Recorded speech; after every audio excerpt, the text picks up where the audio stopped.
Man, don't you just hate when this happens? You're locked in your room with the do not disturb sign on the door, feeling extra naughty as you secretly enjoy a stealth archer playthrough. You're sneaking around with your side chick Lydia, hoping to catch some bandits with their pants down. When all of a sudden, you hear the sound of a click behind you. Your heart starts racing, you think, shit, I'm gonna be caught pleasuring myself with this forbidden build. But suddenly, a huge explosion goes off and rattles your surround sound headset. And yeah, that's it. Your heart stops, and time of death can be calculated to the exact moment Todd Howard decided to strap 2 anvils to the feet of every follower in Skyrim. And Lydia just walked face first into a trap. Needless to say, companions and followers in Bethesda games have always left a little bit to be desired. Whether it's their terrible pathing or their inability to actually function as normal people in society. However, they do provide one thing in constant supply, and that is humor. These overgrown action figures will create situations in which you can't help but to giggle like a little schoolgirl. They'll provide color commentary as you explore and discover more of the world with statements that are absolute head-scratchers. Crossbow? I suppose it's too much to ask that these bandits will just hand the golden claw over if we ask them nicely. And, of course, they'll keep you company when you feel lonely. Regardless of your personal feelings about followers, we all must agree that a journey through a Bethesda game just wouldn't be the same without the world's dumbest bodyguards following us around all the time. So today, I've decided to truly put the usefulness of these comedic fuck-ups to the test, as we attempt to answer everyone's favorite question, can you beat Skyrim, but only using followers? Now, this challenge run will have rules, just as many of our others do, because, it's not a real challenge run if you don't set these. You're just kind of playing Skyrim normal. So first off, obviously, since this is going to be a follower-only run, we ourselves cannot deal any actual damage to enemies. Now, we can punch them to initiate fights, this will be okay, we just can't continuously punch them thereafter, right? Just one to start the fight, and then we have to back off. However, we will be allowed to use our shouts. After all, we are the Dragonborn, so if you take that aspect away, you're just playing a different game entirely now, aren't you? Next up, the only magic that we can actually use to influence the tide of the battle are spells that we can cast on our followers. For instance, this includes Healing Hands or Courage. This allows you to keep your party healthy, as well as add some extra defenses to them. And lastly, every time we lose followers, we must recruit more than what we had previously. For example, if we start out with 1 follower and that follower dies, we must then go and recruit 2. If those 2 followers die, then we must go and recruit 3. And so on and so forth. This not only makes it to where we'll have more and more followers alongside with us, but also to where, we may have a chance by the end of this to have a big ol' army. We begin our journey as any other by creating a hero perfectly fit to lead our heroic team to victory. As we brainstormed amazing teams we could model ourselves after, one clearly topped the list. That's right, it's the X-Men. They are a great team led by an even greater leader. You see, Professor X takes charge by mind-reading his followers and sneakily suggesting what they should do, just as we will ourselves with our ever-so-faithful companions. And so, Seaman was born. Companion Man. He'll be taking the helm of the greatest hero team Skyrim's had the joy of seeing, the amazing and fantastic Seamen. Yeah, it's like the C-Men. Like X-Men, but for the companions, for our team. It was either this or the F-Men, and I just think that there's a better ring to Seaman. Why are you attacking me? So to begin our journey, we exited the infamous cave and sprinted down to the town of Riverwood, where we recruit our very first follower. Now there is a decision here. Do we go with the sneaky stealth archer Faendal, or the brutish bard Sven? Personally, I think people get this decision wrong every time. They say Faendal is a dick for trying to lie to Camilla in order to win the love triangle between her, Sven, and himself. Now, while I agree with this sentiment that Faendal sucks, however, if you assist him and bring him on your journeys, you're actually assisting Sven more in that relationship. You see, Faendal will more than likely die while out adventuring with you, leaving only Sven there to comfort Camilla. So, all that being said, I chose to still bring Sven along. Now that's what I like to hear. Good work. Why? Well, I'm a frail old man myself and desperately need a strong bodyguard, not a liar pants on fire elf. With that out of the way, it was on to Whiterun, where we failed at recruiting Ungard. This strong woman will only assist those who beat her in combat. Now, I'm not entirely sure what happened here, but every time we beat her, she just wouldn't acknowledge our victory. I guess she was a bit of a sore loser. That's okay, we'll return for her later. So instead, we headed out to Falkreath to recruit one of the most colorful companions, Lucian. This is one of our modded followers and adds a ton of commentary to your journeys, as he has something to say about pretty much every instance, NPC, and or quest that you'll come across. Not only that, but his wisecracks will be sure to keep you chuckling as he discovers Skyrim for the very first time. Nonetheless, we continued through the story, taking down the first dragon with ease as we sat back and let our Swiss twins do their work. Yeah! By the way, if I haven't mentioned it, I mean, come on, look at Sven and look at Lucian. Whoever made this Lucian mod clearly had one follower in mind. Anyways, following this, we were rewarded with another companion to join our team, and now we could truly assign distinct roles for each follower. For instance, Lucian is now our mage, and Lydia is now our tank. Persisting through the main mission, we assisted the Greybeards and Delphine. This furthered our path to Alduin. Most of the journey was actually really peaceful, as the fighting was pretty much passive for the most part, with my main role being to hide behind my units as they slowly but surely decimate each and every foe. However, as with all great Skyrim playthroughs, our good days turned gray as we entered the Thalmor Embassy. You see, the enemies here have a very high damage output, one I wasn't quite prepared for. On top of that, Lucian decided he was just going to sit this mission out as he was too slow and got locked behind a door. So yeah, I guess he's out. Now to add to the difficulties, Lydia was also slain within the first 5 minutes by literally some of the first enemies we encountered. This meant that our only hope to get through the high elf infested area was Sven, the beefy bard from the beginning. Sven, why are you using a woodcutter's axe? Where's my other follower? Oh no, it's locked. Yep. Wait. I am your master. How glad to kill you myself. Oh, I'm dying. Needless to say, I was feeling pretty hopeless and like I should probably just reload prior to losing Lucian. But we stuck with it, and Sven showed how eating your proteins and greens can truly carry your team to victory, as he struck down every single Thalmor thrown at him. Meanwhile, I did what any faithful leader of great status would do, and ran around like a little girl, shrieking and dodging like my life depended on it. Ah! Luckily, Sven was enough to carry us through the rest of the Thalmor encounters as well. He's not Lydia. Lydia the loser. Get him, Sven. He's still over there? Yeah, he's still putting up a fight. Get him, buddy.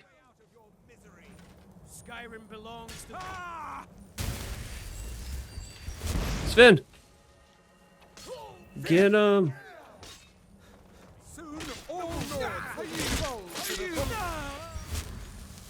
Hell yeah. Hell yeah, Sven. You're a monster, bro. No, Malborn. Malborn! I got you, buddy. No, I sacrificed myself in the process. They're already upstairs there. So if I actually want to save Malborn, now is the chance. Surrender immediately, or you both die. Never mind. silence. I'm traitor. dead already. Move slowly. Never should have come here. I just didn't want to launch Malborn. Be careful. No! I'm on your side. Yeah, you are. I'm trying to keep you alive. Oh my god, he's body slamming him. Hell yeah, buddy, we're gonna make it out of this together. I don't think I've ever saved you before. Now the Thalmor will be hunting me for the rest of my life. I hope it was worth it. Yeah, pretty much. This allowed us to escape through the secret tunnels and find Lucian waiting for us at the exit. Thought I heard something. A dragon? Are you... No! Alright, Sven, head... Oh, shit. I have had it with being attacked by God's forsaken Lucian! Buddy! Hell yeah. And you great flying crocodile, I've watched 2 of your mates die, and I'm not averse to making it a trio. So either off you flap, or let's go. Yeah, there you go, Lucian. Fuck him up. We had lost Lydia, but we had learned a valuable lesson. Anytime we are going into an enemy-heavy area, always bring more followers than what you think you need. So to follow this lesson, we headed out in search of some replacements and new additions to our team. First up, we returned to the mighty War Maiden who had shirked us before, only this time we were successful in beating her in a fight, and she agreed to join the amazing seamen. And women. Seamen and women. After which, we headed to Markarth and recruited Koznak. He's a drunkard who loves any and all fights, perfect for slotting into our rage-filled berserker role.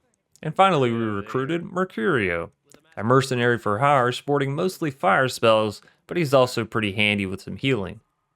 And with 5 followers surrounding me, I finally felt the seamen had come to a good place in order to progress further through the story. That is until we reached Blackreach. Should have known 5 was too few. I should have brought more potions beforehand. And, you know, crafting some new gear for my gang probably would have helped as well. But alas, none of these were done, and we were headed down into the depths. It wasn't too long before we lost Imgrid to simple bad NPC pathing. I mean, she fell off the side. That's not really my fault.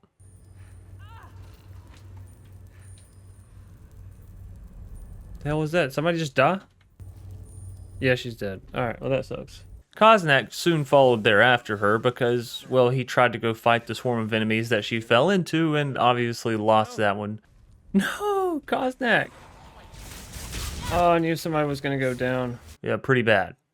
So we're down to 3 and we haven't even entered the main area of Blackreach. This was not going well. Much to my surprise though, the hardy 3 were able to take down the mighty and unavoidable Dwemer Centurion.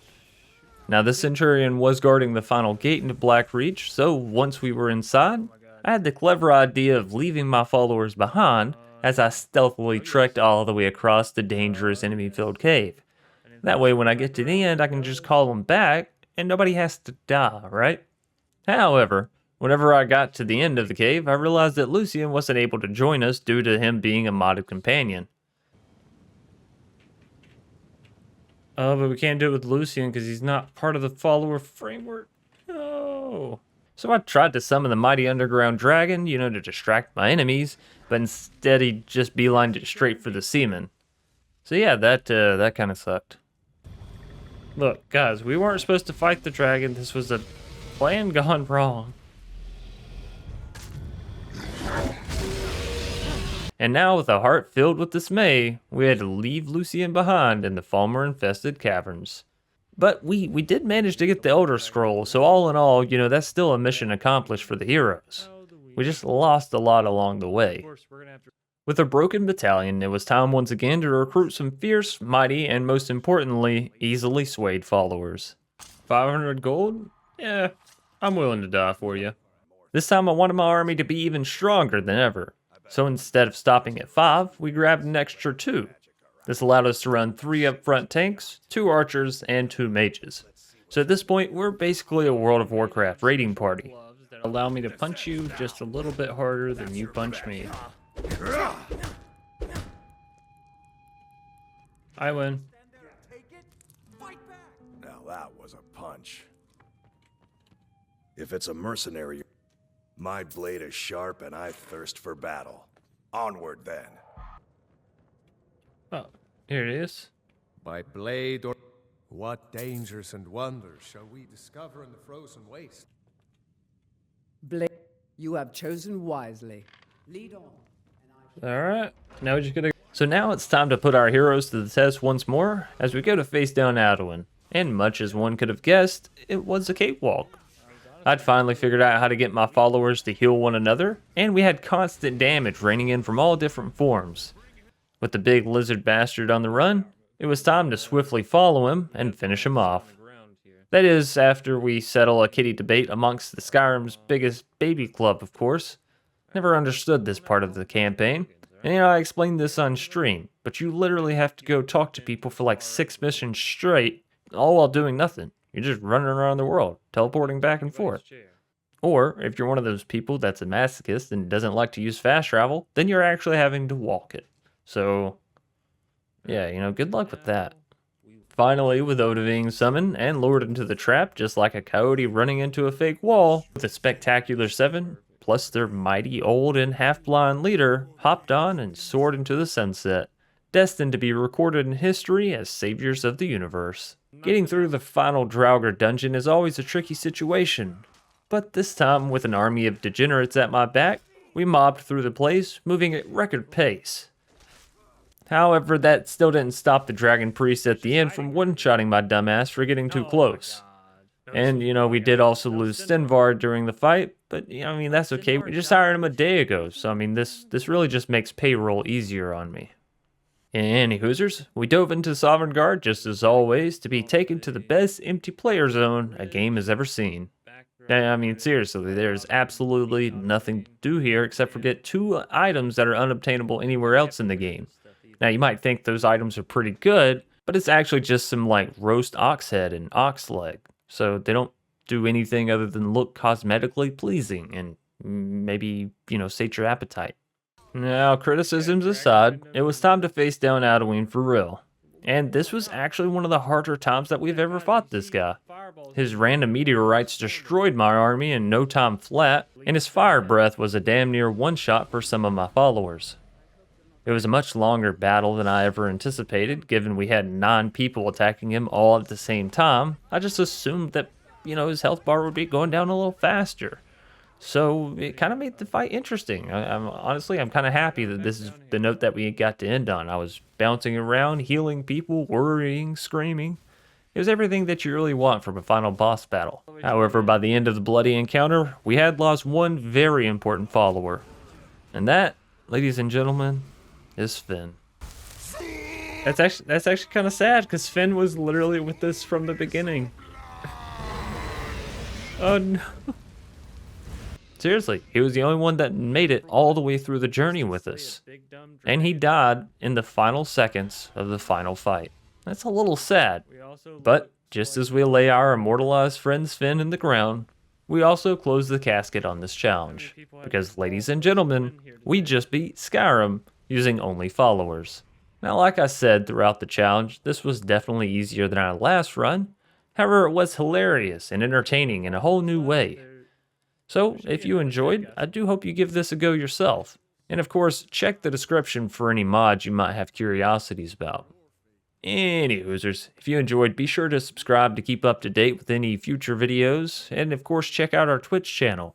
That's where we live stream all of the challenge runs, so you can enjoy the mayhem in person with us. And we also have a second channel that's the VODs of the Twitch, just in case you can't make it out, but you still want to enjoy them. For any questions, I do recommend just going to the channel page. You'll probably be able to find the links pretty easily. So, as per the usual, I do hope you stay safe, stay awesome, and stay crafting. Until next time, you beautiful, beautiful people, peace out.